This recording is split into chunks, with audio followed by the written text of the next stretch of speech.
আসসালামু আলাইকুম। Exact differentiation equation পার্টের দ্বিতীয় পার্ট একটা ম্যাথ সলিউশন করব আজকে। জি, তো আচ্ছা আমাদেরকে হচ্ছে এই ম্যাথটা দেওয়া আছে, তো আমরা এখন এটা সলিউশন করব।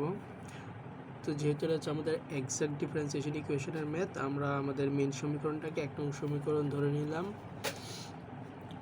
তো এক্সাক্ট ডিফারেন্সিয়েশন ম্যাথের আমরা জানি যে dx এর সাথে যেটা থাকে সম্পূর্ণটাকে আমরা n ধরি এবং dy এর সাথে যেটা থাকে সম্পূর্ণটাকে আমরা n ধরি। তাহলে আমরা এখানে লিখতে পারি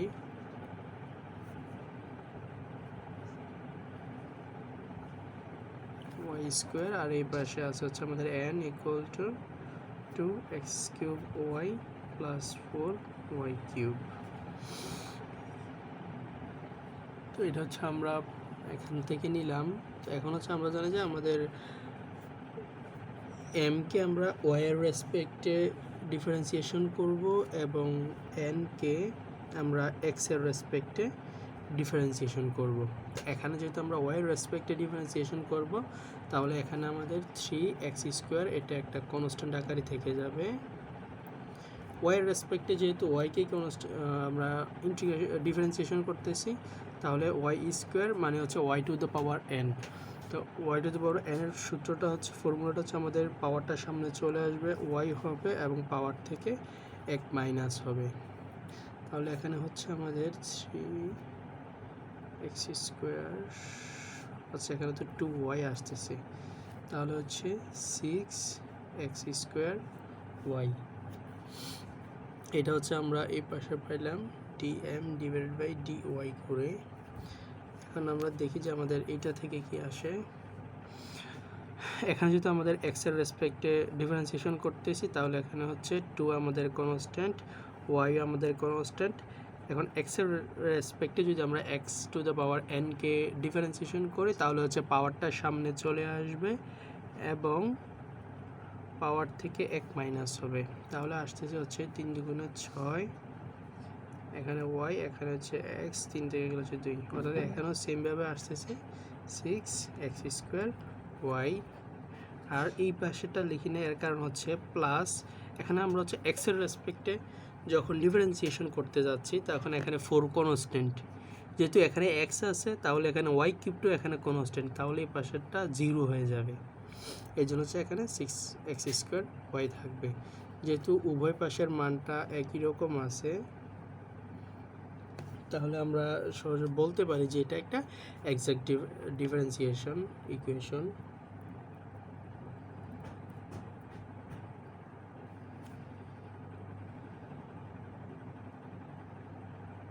Equation 1 is EXACT exact differentiation equation লিখলেও হবে। তো এখন হচ্ছে আমরা জেনারেল সলিউশনে যাব।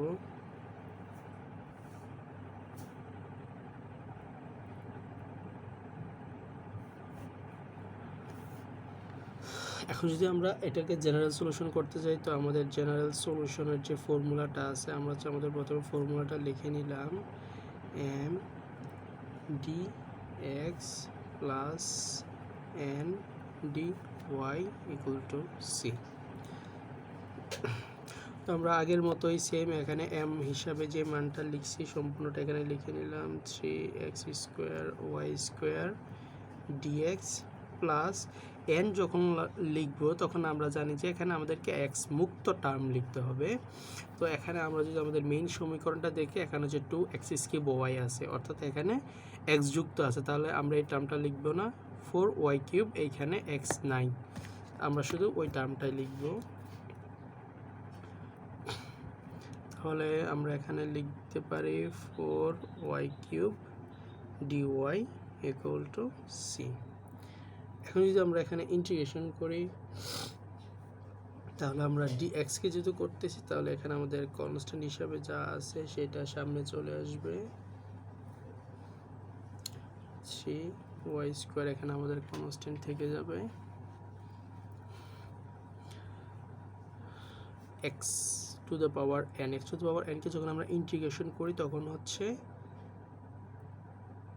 পাওয়ারের সাথে 1 যোগ হবে, আবার নিচে পাওয়ারের সাথে 1 যোগ হবে, অর্থাৎ এখানে আসছে হচ্ছে 3 ইন্টু ওয়াই স্কোয়ার, এখানে আসবে হচ্ছে এক্স কিউব 2 প্লাস 1 মানে হচ্ছে 3। তাহলে এই 3 আর এই 3 কাটা যাচ্ছে, তাহলে এখানে আমরা লিখতে পারি এক্স কিউব ওয়াই স্কোয়ার। আর যদি আমরা দেখি অপর পাশেরটা কি আসতেছে, এখানে যেহেতু ওয়াই ডি ওয়াই, তাহলে এখানে আমাদের 4 সামনে কনস্ট্যান্ট রেখে দিলাম, ওয়াই কিউব আছে মানে হচ্ছে y to the power n, তাহলে হচ্ছে 3 প্লাস 1, নিচে হচ্ছে 3 প্লাস 1 ইকুয়াল টু সি। এখানে প্লাস 3 আর 1 4 হচ্ছে, ওপরে হচ্ছে ওয়াই টু দ্য পাওয়ার 4, অর্থাৎ এখানে 4 এই 4 কাটা যাচ্ছে, এখানে আমাদের আসতেছে plus y to the power 4 equal c. তাহলে আমাদের হচ্ছে এখানে এই সমীকরণটা আসতেছে যে এখানে কি আবার ওয়াই স্কোয়ার তো কমন নেওয়া যাচ্ছে, তাহলে থাকতেছে হচ্ছে আমাদের x cube plus y square equal to c. এটা এভাবে লিখলেও আনসার আশা করি হয়ে যাবে। তো এইটাই হচ্ছে আমাদের আনসার। আমরা এখন হচ্ছে আরও একটা ম্যাথ সলিউশন করব এক্সাক্ট ডিফারেন্সিয়েশন ইকুয়েশনের। তো আমাদের হচ্ছে এই প্রশ্নটা দেওয়া আছে, তো যেহেতু এটা মূল সমীকরণ সেহেতু আমরা এটাকে 1 নং সমীকরণ ধরে নিলাম। তো এখন আমাদের নিয়ম অনুযায়ী সেম সবগুলো একই নিয়মে হবে, এম এবং হচ্ছে আমাদের এন। তো এম হিসাবে এখানে আমরা ডিএক্স এর সাথে যে মানটা আছে সম্পূর্ণটাকে আমরা এম ধরে নিলাম, y plus 2 xy cube. N হিসাবে এখানে যেটা আছে সম্পূর্ণটাকে আমরা ধরে নিলাম x square y square plus x. এখন আমরা আগের মতোই এমকে ওয়াইয়ের রেসপেক্টে ডিফারেন্সিয়েশন করব এবং এনকে আমরা এক্সের রেসপেক্টে ডিফারেন্সিয়েশন করব। এখন যেহেতু এখানে আমরা ওয়াইয়ের রেসপেক্টে ডিফারেন্সিয়েশন করতেছি, তাহলে ওয়াইয়ের রেসপেক্টে ওয়াইকে ডিফারেন্সিয়েশন করলে 1 হয়ে যাবে, প্লাস ওয়াইয়ের রেসপেক্টে করতেছি তাহলে এখানে আমাদের 2x, এটা সম্পূর্ণটা কনস্ট্যান্ট রেখে দিলাম। ওয়াই কিউবকে ওয়াইয়ের রেসপেক্টে যখন ওয়াই কিউব অর্থাৎ ওয়াই টু দ্য পাওয়ার এনকে আমরা ডিফারেন্সিয়েশন করব, তখন পাওয়ারটা সামনে চলে আসবে ওয়াই এবং পাওয়ার থেকে 1 মাইনাস হবে, তাহলে আসতেছে 1 প্লাস 3 দুগুণা 6 এক্স ওয়াই স্কোয়ার আসতেছে। আমরা দেখি এই পাশে কি আসে, এক্সের রেসপেক্টে যখন কনস্ট্যান্ট 1 হচ্ছে এখানে একটা কনস্ট্যান্ট, তাহলে এক্সের রেসপেক্টে যখন আমরা 1কে ডিফারেন্সিয়েশন করব তাহলে এটা হয়ে যাবে 0 প্লাস 3y স্কোয়ার কনস্ট্যান্ট থেকে যাবে, যেহেতু এখানে এক্সের রেসপেক্টে আমরা ডিফারেন্সিয়েশন করতেছি। এক্সের রেসপেক্টে যখন এক্স টু দ্য পাওয়ার এনকে ডিফারেন্সিয়েশন করবো তখন হচ্ছে পাওয়ারটা সামনে চলে আসবে এবং পাওয়ার থেকে 1 মাইনাস হলে 2 থেকে 1 মাইনাস গেলে একই থাকবে। এক্সের রেসপেক্টে যখন আমরা এক্সকে ডিফারেন্সিয়েশন করব তখন হচ্ছে 1 হয়ে যাবে, তাহলে এখানে কি আসতেছে 1টা সামনে নিয়ে আসলাম, 1 প্লাস 3 দুগুণে 6 এক্স ওয়াই স্কোয়ার। এখন আমরা যদি দেখি আমাদের উভয় পাশের মানটা একই রকম আছে, উভয় পাশের মানটা যদি একই রকম থাকে তাহলে আমরা এখন এখানে লিখতে পারি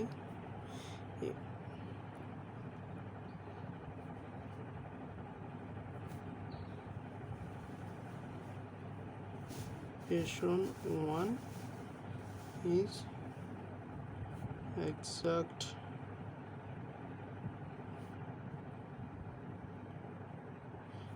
differentiation equation।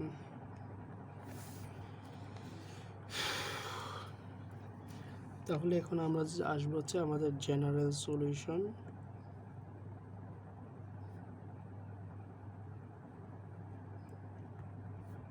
জেনারেল সলিউশনে যদি আমরা আসি তাহলে আমাদের যে মূল সমীকরণটা আমরা প্রথমে লিখে নিলাম m dx plus n dy equal to C.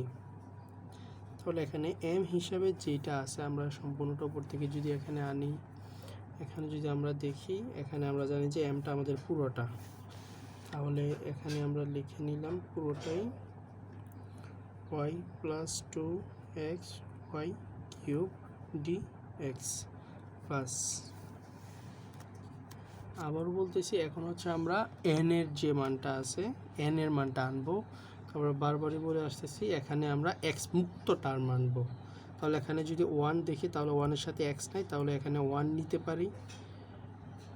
3x square O y square, এখানে x যুক্ত আছে প্লাস x, এটাও x, তাহলে এটাও নেওয়া যাবে না, তাহলে এখানে শুধু 1 নিতে পারি আমরা। তাহলে 1 লিখা যায়, কত না লিখে কত। আচ্ছা, তারপরে লিখলাম 1 dy টু c।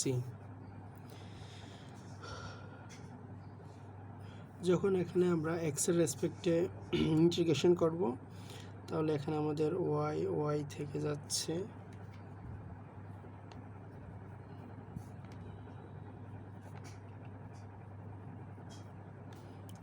এটা তো প্লাস আছে, তাহলে হচ্ছে আমরা এখানে আগে যদি দুইটাকে আলাদা করে নেই, y dx plus 2x y cube dx plus 1 dy equals c। এখন যদি আমরা করি, এখানে আমাদের y থাকতেছে এবং dx এর, এখানে যদি আমরা দেখি এখানে হচ্ছে ওয়াইটা আমাদের কনস্ট্যান্ট, তাহলে ওয়াইটা রেখে দিলাম। ডিএক্সকে যখন আমরা ইন্টিগ্রেশন করব তখন হচ্ছে আমাদের যে এক্স আসবে ইন্টিগ্রেশন করলে, প্লাস এখানে যদি আমরা দেখি এখানে আমাদের কনস্ট্যান্ট মান কোনটা আছে, এখানে হচ্ছে আমাদের 2 এবং ওয়াই কিউব, এই দুইটা হচ্ছে এখানে আমাদের কনস্ট্যান্ট। তাহলে আমরা 2 এবং ওয়াই কিউব আলাদা করে নিলাম। এক্সের উপর আমরা জানি যে পাওয়ার মনে মনে 1 আছে, তাহলে আমরা এটা লিখতে পারি x স্কোয়ার ডিভাইড বাই 2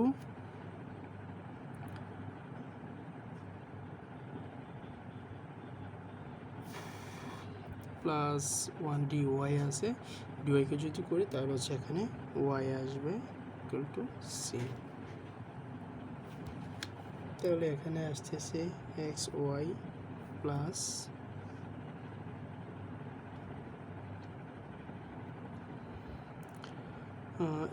এইটু আমরা কাটা দিচ্ছি, তাহলে এখানে থাকতেছে x square y cube plus y equal c। এখানে আমাদের এইটাই আমরা আনসার লিখতে পারি।